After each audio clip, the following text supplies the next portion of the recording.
स्वागत है प्राइडी योद्धा के एक और नए क्लास में। आज की हमारी जो क्लास होने वाली है वो अलजेब्रिक एक्सप्रेशन के ऊपर होने वाली है। इसमें हम लोग सीखेंगे कि कैसे हम अलजेब्रिक एक्सप्रेशन को आपस में जोड़ सकते हैं। ठीक है, तो देखो जैसे यहाँ पर आपको पहला सवाल दिख रहा है 5x प्लस 3, उसमें ऐड करना है 2x प्लस 4 को। कैसे ऐड करेंगे तो चलो देखो। तो देखो सबसे पहले यहाँ पर है 5x, तो अगले ब्रैकेट में कुछ ऐसा नंबर होना चाहिए जिसके पास x हो। ठीक है, तो देखो यहाँ पर 2 के पास x है, तो यानी 5x को हम 2x में जोड़ेंगे। ये 5x इस 4 में नहीं जुड़ सकता है, ठीक है ना। तो देखो 5x और 2x को जोड़ देंगे तो ये हो जाएगा हमारे पास 7x, बीच में हो जाएगा प्लस, ठीक है ना, बीच में प्लस। अब देखो यहाँ पर भी ये 3 अकेला नंबर है, कोई भी अल्फाबेट नहीं है। 4 अकेला नंबर है, कोई भी अल्फाबेट नहीं है, तो 3 और 4 को आपस में जोड़ेंगे, ये हो जाएगा 7। ठीक है ना, तो हमारा आंसर आएगा 7x प्लस 7। अब देखो यहाँ पर भी 7 है, यहाँ पर भी 7 है, तो यहाँ से मैं 7 कॉमन ले लेता हूँ। 7 से 7 कट गया, x बचा, बीच में प्लस, 7 से 7 कट गया, 1 बचा। आंसर। तो देखो कभी भी ये गलती मत कर देना कि अगर यहाँ पर 5x है तो आप इसको 4 में जोड़ करके 9x बना दो। ऐसा नहीं हो सकता। अगर इसके पास x है तो ये किसी ऐसे नंबर में ही जुड़ेगा जिसके पास सेम x हो। ठीक है ना, अगर इसके पास x है तो ये किसी x वाले नंबर से ही जुड़ेगा, और अगर इसके पास कोई अल्फाबेट नहीं है तो ये किसी ऐसे नंबर से ही जुड़ेगा जिसके पास कोई भी अल्फाबेट ना हो। ठीक है, बात समझ में आ गई, बहुत छोटी सी बात थी। सेम तरीके का देखो अगला भी क्वेश्चन है कि 7a minus 2b 3a plus 5b। तो चलो एक बार इसको तुम लोग ट्राई करना, जैसे मैंने बताया a को a में और b को b में कर लोगे ना, तो इसका आंसर मुझे आप लोग कॉमेंट्स में दे देना। ठीक है, आंसर इन कॉमेंट। इसका आंसर मुझे कमेंट में चाहिए, देखते हैं कितने बच्चे अच्छे से पढ़ाई कर रहे हो। ठीक है, बढ़ते हैं अगले सवाल पर। तो चलो थोड़ा सा सवाल को बड़ा करते हैं। तो देखो इस बार मैंने 3 अल्फाबेट लिया है, तो रूल्स वही है। जैसे यहाँ पर देखो एक्स स्क्वायर, तो इस एक्स स्क्वायर को आप किसी दूसरे एक्स स्क्वायर में ही जोड़ सकते हो। ऐसा नहीं है कि यहाँ एक्स दिख रहा है, यहाँ भी एक्स दिख रहा है, तो इसको इसको जोड़ दे, पावर भी सेम होनी चाहिए। देखो इस सवाल में 2 बातें हमेशा याद रखना, अल्फाबेट सेम होना चाहिए और उनकी पावर सेम होनी चाहिए। नंबर से कोई फर्क नहीं पड़ता, नंबर चाहे चेंज हो चाहे सेम हो। ठीक है, बस 2 चीजें कॉमन होनी चाहिए, अल्फाबेट कॉमन होना चाहिए और उसकी पावर कॉमन होनी चाहिए। ठीक है ना, तो देखो यहाँ पर है x की पावर 2, किसी और के पास है x की पावर 2, इसके पास है। ठीक है ना, तो ये और ये जुड़ जाएंगे। लेकिन सर सवाल ये है कि इसके पास कोई नंबर नहीं है, इसके पास तो चलो 3 है, इसके पास कोई नंबर नहीं है। तो देखो जहां पर किसी भी अल्फाबेट का आगे कोई नंबर ना दिखे ना, वहां से अपने आप 1 मान लेना कि उसके आगे 1 लिखा होगा, अपने आप। मैं यहाँ लिखूंगा नहीं, ठीक है। जिस अल्फाबेट का आगे कोई नंबर नहीं होगा वहां पर हम लोग 1 मानेंगे। तो ये हो जाएगा मेरे पास 1x स्क्वायर और ये हो जाएगा 3x स्क्वायर। 1 और 3 को जोड़ देंगे तो आंसर आ जाएगा 4x स्क्वायर। ठीक है, कितनों को मेरी बात समझ में आ गई। यहाँ पर कोई नंबर नहीं है तो वहां पर रखने से 1 ले लेंगे, इसके पास ऑलरेडी 3 है, 3 और 1 जोड़ करके हो जाएगा 4x स्क्वायर। ठीक है ना, आगे देखो यहाँ पर 2 के साथ x है और यहाँ पर केवल x है। केवल x का मतलब क्या हो गया कि यहाँ पर 1 है।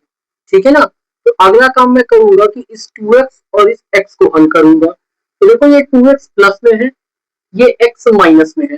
प्लस माइनस माइनस होता है, ठीक है ना। 2x में से 1x गया तो आंसर आएगा केवल x।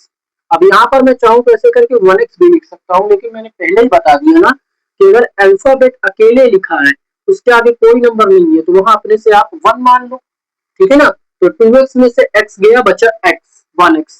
ठीक है ना, यहाँ पे क्या निशान लगेगा, तो इन दोनों में से बड़ा कौन था, 2x की x। सर 2x बड़ा था तो 2x का निशान प्लस था, तो यहाँ पर प्लस लगेगा। जो नंबर बड़ा होगा उसी का साइन लगेगा।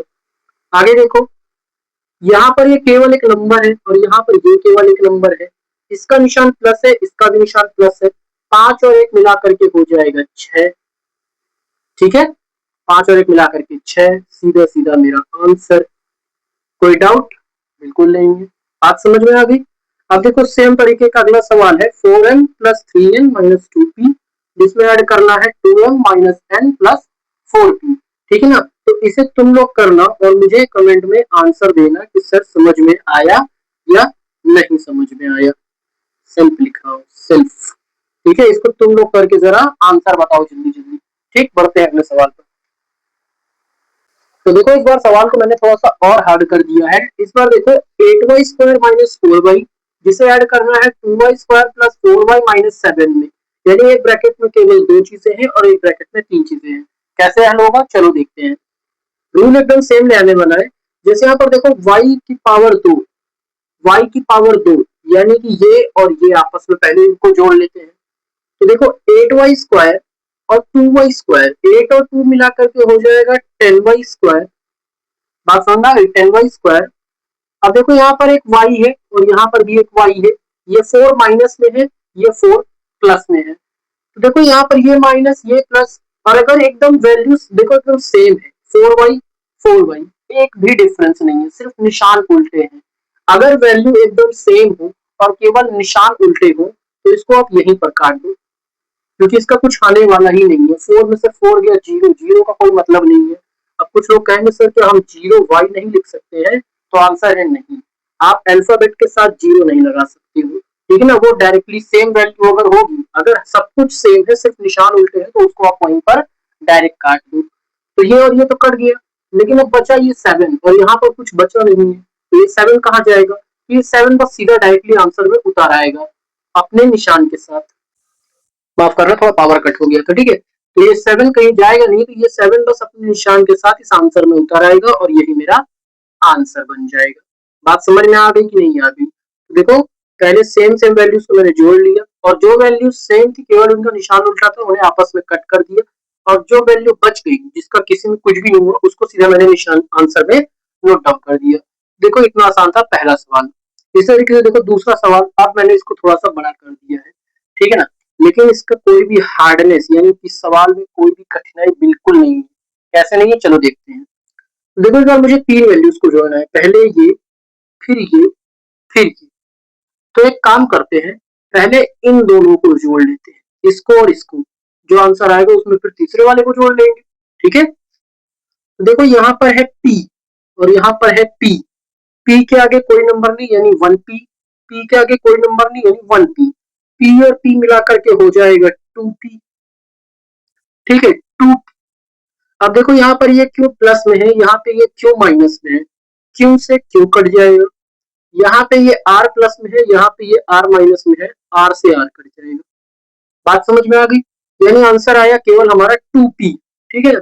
अब इस 2p में हमें इसको जोड़ना है, तो इसको अब मैं लिख लेता हूँ 2p plus Q plus R minus p, ठीक है। तो देखो ये इसके पास p है, तो ये p में ही जुड़ेगा, क्यू या r में नहीं जुड़ेगा। तो यहाँ पर है 2p और यहाँ p के आगे कोई नंबर नहीं यानी 1p, ये प्लस में है ये माइनस में है, प्लस माइनस माइनस, 2p में से 1p गया तो बचा केवल p, ठीक है, बचा केवल p। और साथ ही साथ और कुछ बचा क्या? ये दोनों बच गए, इनका कुछ भी नहीं हुआ, तो बस इसको आंसर में लिख दो, p plus Q plus R, answer. बात समझ में आ गई? तो सवाल कितना लंबा है वो मैटर नहीं करता, अगर आपको बेसिक चीजें मालूम है तो सवाल बड़े से बड़ा भी चुटकियों में हल हो जाएगा, ठीक है। जल्दी से नोट डाउन करो, बढ़ते हैं अगले सवाल पर। चलो फिर आगे के सवाल देखते हैं। देखो 3ab plus minus 5ab plus 8ab plus 2ab, सभी में ab ab लगा यानी सबको डायरेक्ट प्लस करना है, तो इसको तुम लोग ही करना, ठीक है, डू योरसेल्फ, इसको तुम लोग ही आसानी से हल कर लेना। मैं बढ़ता हूँ अगले सवाल पर, ठीक है ना। तो देखो यहाँ पर इस सवाल में मुझे दो एक्सप्रेशन मिले हैं। तो x की पावर 3, यानी अब हमें ऐसा कोई दूसरा टर्म ढूंढना है जिसके पास x की पावर 3 हो। तो यहाँ x की पावर 3 है और यहाँ x की पावर 3 है, इसके आगे 2 लिखा हुआ है, इसके आगे कुछ नहीं यानी कि 1 लिखा हुआ है। तो 1x cube plus 2x cube मिला करके हो जाएगा 3x क्यूब, ठीक है ना। क्यूब किसको बोलते हैं? अगर पावर 3 है तो उसको क्यूब बोलते हैं, ठीक है ना। तो 3x क्यूब। अब देखो यहाँ पर है एक्स स्क्वायर और यहाँ पर भी है एक्स स्क्वायर, ठीक है, कोई नंबर नहीं यानी 1। 3x square sorry plus minus minus होता है 3x cube square minus 1x square, तो आंसर आ जाएगा 2x स्क्वायर। तो सर निशान क्या लगेगा? प्लस की माइनस? तो इन दोनों में से बड़ा कौन था? 3 बड़ा था, इसका निशान प्लस है यानी कि यहाँ पर प्लस लगेगा। बात समझ में आ गई? अब देखो 5x और अगला कोई नंबर, लेकिन लेकिन लेकिन सर आपने ये हल किया, ये हल किया, अब तो यहाँ 2x आ रहा है ना और आपका डायरेक्ट 5 आ रहा है, तो आपको इधर कुछ ऐसा दिख रहा है जिसके पास केवल x हो, केवल x हो? तो नहीं, यानी इसका कोई भी हल नहीं है, और अगर इसका कोई भी हल नहीं है तो ये सीधा सीधा आंसर में उतर जाएगा, बस उसका कोई हल नहीं है तो वो सीधा आंसर में उतर जाएगा। ये केवल एक नंबर है, ये केवल एक नंबर है, ठीक है ना, ये प्लस में है, ये माइनस में है, 5 और में से 3 गया, 5 में से 3 गया, आंसर आया 2, तो निशान किसका लगेगा सर, 5 बड़ा था तो आंसर प्लस का लगेगा आंसर। बात समझ में आ गई ना? तो चाहे कितने भी तरीके का सवाल हो जाए, सबका रूल अगर याद रहेगा तो बड़ी आसानी से कर सकते हो, ठीक है। फटाफट नोट डाउन करो, बढ़ते हैं अगले सवाल पर।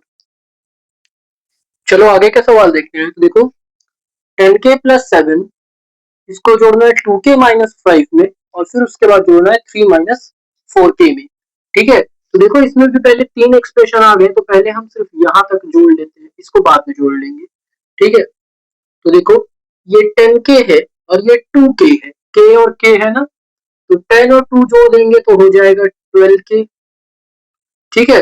ये 7 अकेला नंबर है, ये 5 अकेला नंबर है, इसके पास प्लस है, इसके पास माइनस है, प्लस माइनस माइनस, 7 में से 5 गया 2, निशान किसका लगेगा, प्लस, क्योंकि 7 बड़ा है, ठीक है। इन दोनों को हल करने पर मेरा ये आ गया।